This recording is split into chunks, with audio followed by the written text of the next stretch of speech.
Loué soit le précieux sang de notre Seigneur Jésus-Christ et le cœur immaculé de Marie. Poursuivons les méditations avec le chanin de Baudemont sur l'humilité, sur la formation de l'humilité, avec, toujours dans cette deuxième semaine, la troisième méditation. La nécessité de grâce spéciale. Premier point, leur nécessité pour la persévérance dans le bien. Deuxième point, application particulière. Troisième point, rôle sauveur de l'humilité. Préparation pour la veille. Nous aborderons demain un sujet redoutable pour la raison, mais décisive pour l'humilité. Nous verrons que, sans des grâces spéciales qui ne nous sont dues à aucun titre, nous ne résisterions pas à certaines tentations, et que si nous venions à succomber, nous ne pourrions sans elles nous relever. Bien plus, la simple persévérance dans la vie pieuse dépend absolument de leur secours, et ce n'est pas moi seul, pauvre être imparfait, qui subis cette dure condition. Le plus saint des hommes sur la terre y est assujetti. Comme moi, il doit crier cette même misère. Ah, si je la ressentais comme un saint Philippe de Néri, qui redisait en gémissant chaque matin cette prière.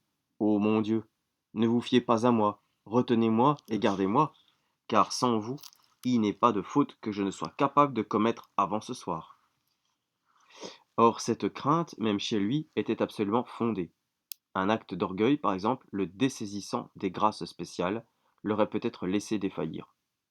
Impression de crainte, vif sentiment de besoin de Dieu, désir de sonder à fond cette importante et dure vérité.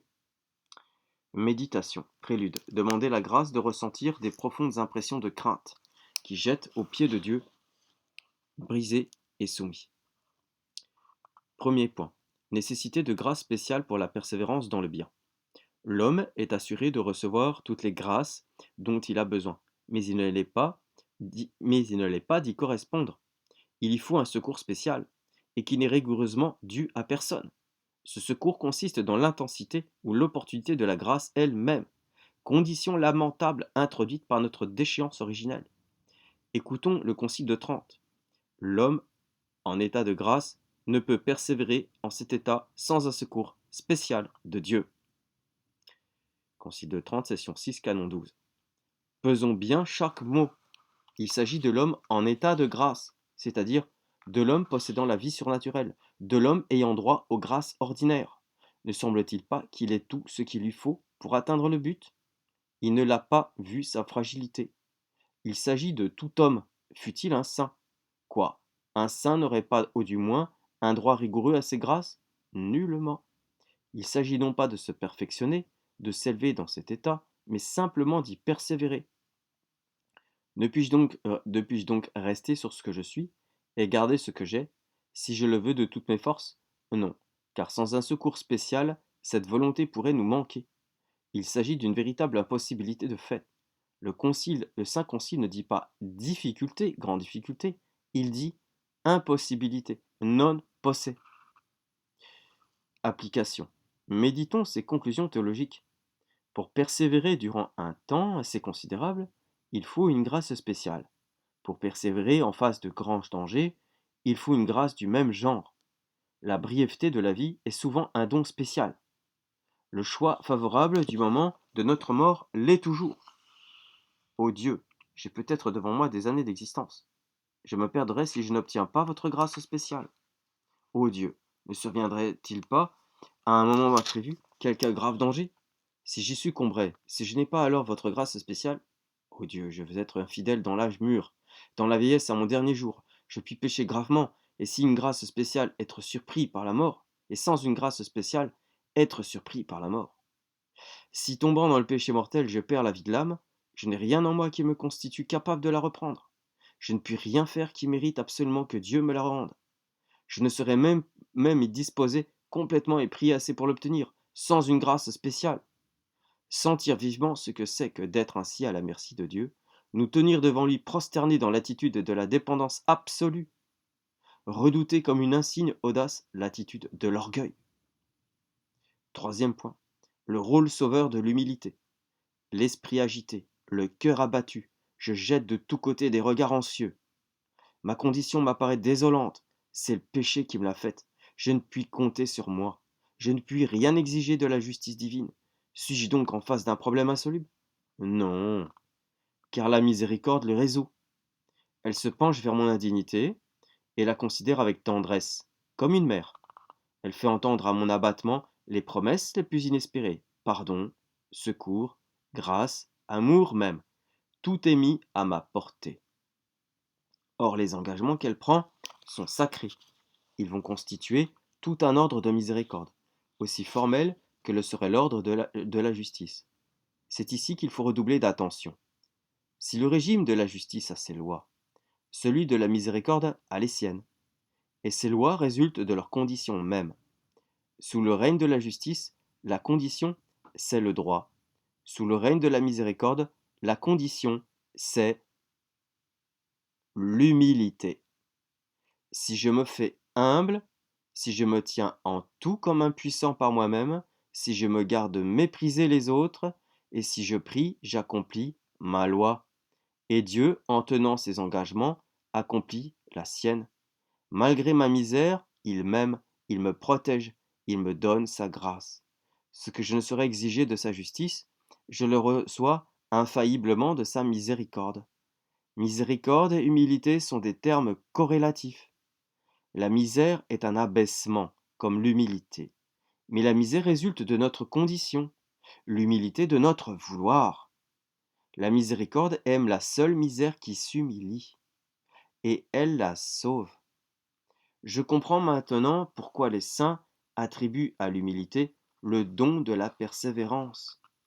Si je suis humble, je reste dans l'ordre, qui est la soumission universelle. Oserais-je distinguer parmi les volontés de Dieu et repousser celles qui n'obligent pas sous peine de péché? Murmurais-je devant les devoirs difficiles ou les circonstances douloureuses? Mais si je ne lui dois point rigoureusement certains degrés de soumission, Dieu ne me doit pas non plus certaines grâces de préservation. Le rôle de la prière se montre ici dans toute sa clarté. Par elle, j'obtiendrai ce que je ne saurais avoir de moi-même, ni mériter entièrement. Plus je sentirai le poids de ces écrasantes vérités, plus je sentirai le besoin de prier. De quel cœur ne répéterai-je pas ce cri de la liturgie sacrée, Deus in adjutorium intende? De quel tressaillement ne serais-je pas saisi quand je redirais Et nos inducas in tentationem? Comme je m'adresserai, les mains jointes, à tous ceux qui peuvent intercéder pour moi, aux saints, aux anges, à Marie.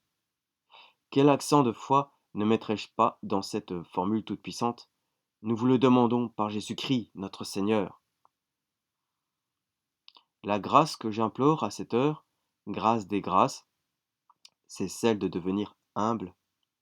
Je la réclamerai sans cesse. Et pour l'obtenir, j'emploie les abaissements de la cananéenne, qui disait Je veux être humble car je veux me sauver. Résolution, me voir à la merci de Dieu, tel que je suis, aujourd'hui, demain, toujours, jusqu'à la mort. Crainte néanmoins, toute détrempée de confiance en Dieu, notre Père.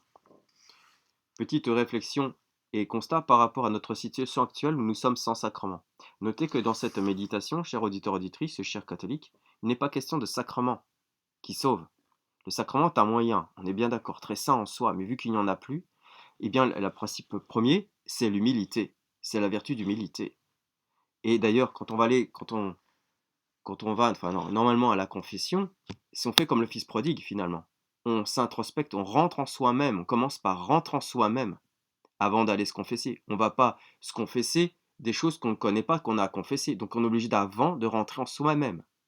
Donc on rentre en soi-même, c'est un acte humble, c'est une humilité, on reconnaît sa misère, on se penche sur soi-même. Voilà, donc c'est ce que le fait d'ailleurs le roi David, quand il a péché mortellement en tuant quelqu'un, en commettant un adultère. Et, et donc c'est ça, tout est dans le psaume 50, donc c'est une contrition parfaite qui sauve. Et pour ce qui est du péché. Mais après, donc ça rejoint en fait l'humilité. C'est vraiment la vertu d'humilité qui sauve aujourd'hui. Et l'humilité, c'est une forme, comme on l'a dit, il a dit un mot très intéressant, c'est le mot soumission. Soumission aussi donc à la doctrine de l'Église, soumission au commandement, soumission pour ne pas tomber dans l'hérésie, soumission à la foi, en gros, c'est ça, soumission à la foi et l'obéissance. Et quand on s'aperçoit de ça, déjà c'est une grâce de s'en apercevoir qui est donnée, que Dieu donne, mais il faut la saisir, on ne doit pas la rejeter. Je poursuis avec Maître Ollier. Leçon 23. du mystère de la sépulture et en quoi sa grâce diffère de celle de la mort. Et pour la sépulture de notre Seigneur, quelle est la grâce qu'elle nous acquiert et en quoi cette grâce est-elle différente de celle de la mort? C'est que le mort a encore la figure du monde et de la chair. L'homme mort paraît encore être une partie d'Adam. Encore parfois le remue-t-on. Il donne encore quelques agréments au monde. Mais de l'enseveli, on n'en dit plus mot. Il n'est plus dans le rang des hommes, il est puant. Il est en horreur. Il n'a plus rien qui agrée. Il est foulé aux pieds dans un cimetière, sans que l'on s'en étonne. Tant le monde est convaincu qu'il n'est rien et qu'il n'est plus du nombre des hommes. La sépulture dont parle saint Paul lorsqu'il dit que nous sommes ensevelis avec notre Seigneur par le baptême est la même chose que la pourriture dont parle notre Seigneur en saint Jean lorsqu'il dit si le grain de froment qui tombe en terre ne meurt et ne pourrit, il demeure tout seul et sans fruit. Cette sépulture et cette pourriture sont différentes de la mort, en ce que l'état de mort dit seulement un état de consistance, de fermeté, d'insensibilité, mais l'état de sépulture et de pourriture dit la destruction totale de l'être et de la production du germe d'une nouvelle vie.